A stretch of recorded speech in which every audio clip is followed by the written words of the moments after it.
কবে শিবরাত্রি ব্রত পালন করবেন? ২৬শে ফেব্রুয়ারি নাকি ২৭শে ফেব্রুয়ারি? শিবরাত্রির ব্রত উপবাস কবে করা সঠিক হবে?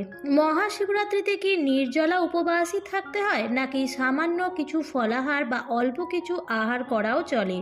আমি জানি আমার প্রত্যেক বন্ধুদের মনের মধ্যেই এই ধরনের প্রশ্নগুলি ঘোরাঘুরি করছে। আজকের ভিডিওটিতে আমি আপনাদের সঙ্গে শেয়ার করব মহাশিবরাত্রির ব্রত উপবাসের সঠিক নিয়ম এবং কবে মহাশিবরাত্রি আপনারা পালন করবেন, পঞ্জিকা অনুসারে কবে পালন করা উচিত হবে। নমস্কার বন্ধুরা, ভক্তিমূলক কথা চ্যানেলে জানাই আপনাদের সকলকে স্বাগত। বন্ধুরা, আশা করছি ঈশ্বরের আশীর্বাদে আপনারা প্রত্যেকেই ভালো আছেন এবং সুস্থই আছেন। আজকে আমি অত্যন্ত গুরুত্বপূর্ণ এবং প্রাসঙ্গিক বিষয় নিয়ে আলোচনা করব। আর হাতে গোনা কয়েকদিন বাকি, সামনেই আসতে চলেছে মহাশিবরাত্রি। বাংলার প্রত্যেকটি মাসেই একটু করে শিবরাত্রি থাকলেও এই মহাশিবরাত্রির গুরুত্ব কিন্তু বিশেষ। আমরা প্রায় প্রত্যেকেই দেবাদিদেব মহাদেবের উদ্দেশ্যে মহাশিবরাত্রির ব্রত করে থাকি উপবাস করে। অনেকে নির্জলা উপবাস করেন, কিন্তু যাদের মধ্যে নির্জলা উপবাস রাখা সম্ভব নয় তারা সামান্য কিছু আহারও করতে পারেন। কি সেই সামান্য আহার? আজকের ভিডিওটিতে আমি আপনাদের বলে দেব। শিবরাত্রির ব্রত উপবাসের একদম সঠিক নিয়ম, বিধি, সমস্ত কিছুই আজকের ভিডিওতে থাকবে। তো যারা শিবরাত্রির ব্রত উপবাস করতে চান তাদেরকে অনুরোধ করব যে ভিডিওটি সম্পূর্ণরূপে দেখুন, একদমই স্কিপ না করে। দেখার পর ভালো লাগলে অবশ্যই লাইক, কমেন্ট এবং অবশ্যই তাদের সাথে শেয়ার করবেন যারা এই বছর প্রথম শিবরাত্রি করতে চলেছেন অথবা যারা শিবরাত্রির ব্রত রাখতে ইচ্ছুক। তাই আপনাদের নিকট আত্মীয় স্বজন এবং বন্ধু বান্ধবদের সাথে অবশ্যই ভিডিওটি শেয়ার করবেন এবং কমেন্টসে লিখবেন হর হর মহাদেব। সনাতন ধর্মে যে কোনো ব্রত উপবাসের আগের দিন সংযম পালন করতে হয়।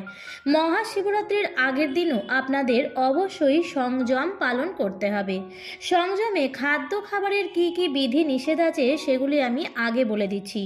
সংযমের দিন অর্থাৎ মহাশিবরাত্রির আগের দিন আপনারা একবারই নিরামিষ অন্নাহার গ্রহণ করতে পারবেন, তবে তেল মশলাযুক্ত খাবার একেবারেই সেদিন বর্জনীয় থাকে।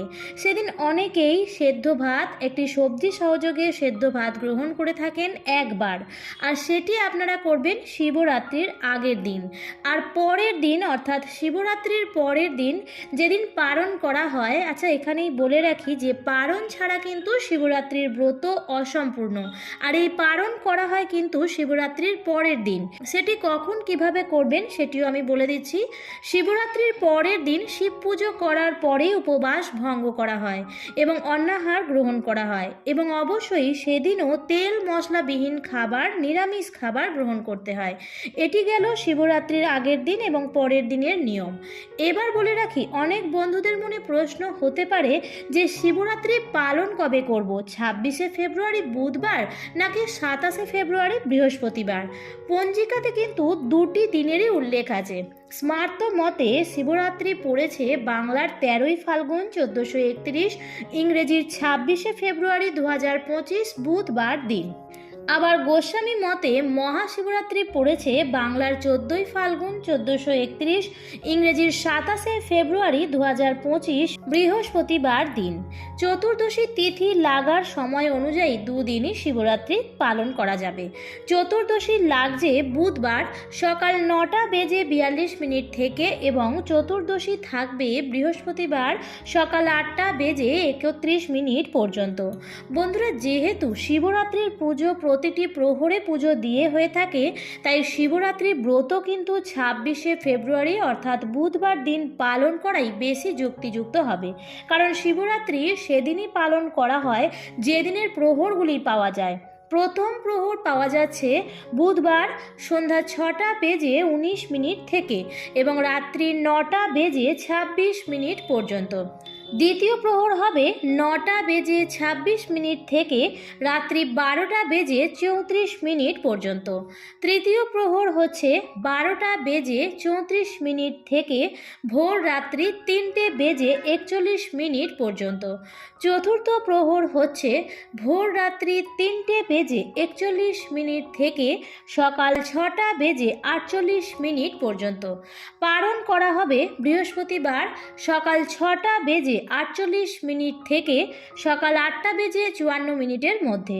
তাহলে বন্ধুরা, আশা করছি আপনারা পরিষ্কারভাবে বুঝতে পেরেছেন যে শিবরাত্রি ব্রত যদিও পঞ্জিকাতে 13ই ফাল্গুন এবং 14ই ফাল্গুন অর্থাৎ আগামী বুধবার এবং বৃহস্পতিবার উল্লিখিত আছে, তবুও বুধবার দিন যেহেতু রাত্রিতে প্রহর পাওয়া যাচ্ছে, তাই বুধবার দিনই পালন করা উচিত হবে।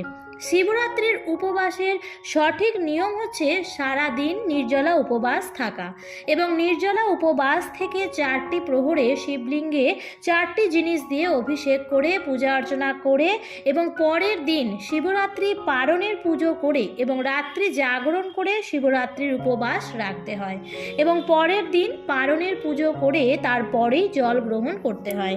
এটা হচ্ছে মহাশিবরাত্রির ব্রত উপবাসের সঠিক নিয়ম, অর্থাৎ শিবরাত্রি ব্রততে নির্জলা উপবাসী থাকাই নিয়ম। এবার অনেক মানুষের পক্ষেই নির্জলা উপবাস থাকা সম্ভব নয়। যারা একেবারেই নির্জলা উপবাস থাকতে পারবেন না, তারা সারাদিনে একবার ফলাহার করতে পারেন। আপনারা সমস্ত রকম ফল কুচিয়ে একটি ফলের স্যালাড বানিয়ে খেতে পারেন। অনেকেই একটি ফল খেয়ে থাকেন, সেটিও থাকতে পারেন। অনেকে আবার ডাবের জল খেয়েও থাকেন, আপনারা সেটিও করতে পারেন। তার থেকেও যদি মনে হয় যে এর থেকেও বেশি কিছু খাবার লাগবে, তাহলে সেক্ষেত্রে আপনারা সাবু মাখা খেতে পারেন। আমরা প্রত্যেকেই জানি যে উপবাসে সাবু মাখা চলে। সাবু মাখাতে নানা রকম ফলের কুচি দিয়ে অনেকেই খান, তবে নুন কিন্তু খাবেন না। কোনো উপবাসেই নুন চলে না। আপনারা খাবারে সাধারণ নুনের পরিবর্তে সৈন্ধক লবণ যুক্ত করতে পারেন। তাছাড়াও আপনারা দুধ, দই, মিষ্টি ইত্যাদি জাতীয় খাবারও খেতে পারেন। তবে সারাদিন ধরেই কিছু কিছু করে খাবার খেয়ে চলবেন না, কারণ ব্রত উপবাসে সংযম থাকাটা অত্যন্ত জরুরি। তাই আপনারা যদি উপবাস থাকতে চান তাহলে সারাদিনে আপনারা একবার ফলাহার করতে পারেন। তবে অনেকেই নিরামিষ ভাত বা নিরামিষ রুটি যদি খান, তাহলে বলে দিই, যদি শিবরাত্রির উপবাস আপনারা সঠিকভাবে করতে চান, তাহলে ভাত বা রুটি খাবেন না, অর্থাৎ চাল বা গমের থেকে তৈরি কোনো জিনিস সেদিন গ্রহণ করবেন না। ব্রত উপবাসে পঞ্চ রবি শস্য চলে না, তাই সেই দিন এই জিনিসগুলি বর্জন করবেন। অনেকেই হয়তো কাঁচা সাবু খেতে পারেন না, তারা সাবুর পায়েস বা খিচুড়ির মতন বানিয়েও খেতে পারেন। অনেকেই আছেন যারা দুপুর 12টার পরে শিবলিঙ্গে জল অর্পণ করে দেন, 4টি প্রহর পর্যন্ত উপবাস রাখতে পারেন না, তারা ড্রাই ফ্রুটসও খেতে পারেন, অথবা সাবুর পায়েস বা সাবুর খিচুড়িও খেতে পারেন। তবে যাই খান না কেন, সেই খাবারের মধ্যে যদি লবণের প্রয়োজন পড়ে, তাহলে তাতে কিন্তু আপনারা সৈন্ধক লবণ দেবেন। সাদা নুন বা সাধারণ যে লবণ আমরা প্রতিদিনের খাদ্য খাবারে ব্যবহার করি, সেটি ব্যবহার করবেন না। এবং সেদিন সর্ষের তেল বা হলুদ বা মশলা জাতীয় কোনো খাবার খাবেন না। এবার বলে দিই, ডালিয়া নিয়ে অনেকের মনেই প্রশ্ন থাকে যে ডালিয়া কি খাওয়া যাবে। তবে বলে রাখি বন্ধুরা, ডালিয়া গম থেকে তৈরি হয়। চাল এবং গম থেকে তৈরি কোনো খাবার কিন্তু ব্রত উপবাসের দিন চলে না, তাই আপনারা ডালিয়া খেতে পারবেন না। কিন্তু যদি একান্তই আপনাদের সাবু মাখা বা সাবুর তৈরি কোনো জিনিস খেতে অসুবিধা লাগে, তাহলে আপনারা রাগির থেকে তৈরি কোনো খাবারও খেতে পারেন। এছাড়াও শ্যামা চাল বলে একটি জিনিস পাওয়া যায়। যারা একদম উপবাস থাকতে পারবেন না, তারা শ্যামা চালের খাবারও খেতে পারবেন। তবে যেটাই খাবেন সারাদিনের মধ্যে একবার খাবেন। আর সবজির মধ্যে আপনারা রাঙা আলু, মিষ্টি কুমড়ো, লাউ বা চাল কুমড়ো এইসব জাতীয় জিনিসও খেয়ে থাকতে পারেন। ব্রত উপবাস যদি আপনি 4টি প্রহরে রাখতে না পারেন, তাহলে সকালবেলায় শিব পুজো করে নিয়ে আপনি এই রকম কিছু সবজি বা খাবার বানিয়ে খেতে পারেন। আশা করছি আপনারা বুঝতে পেরে গেছেন যে শিবরাত্রির ব্রত উপবাস করলে কি কি খাবার খাওয়া চলবে এবং কি কি খাবার খাওয়া চলবে না। আজকের ভিডিওটি এই পর্যন্তই। ভিডিওটি দেখে যদি ভালো লাগে তাহলে অবশ্যই লাইক, কমেন্ট এবং শেয়ার করতে ভুলবেন না। এবং এই ধরনের আরও ভিডিও পাওয়ার জন্য চ্যানেলটিকে সাবস্ক্রাইব করে পাশে থাকা বেল আইকনটির অল লেখাটিতে ক্লিক করে দেবেন। আবারও দেখা হবে পরবর্তী নতুন কোনো ভিডিওতে। ভালো থাকবেন, সুস্থ থাকবেন। ধন্যবাদ।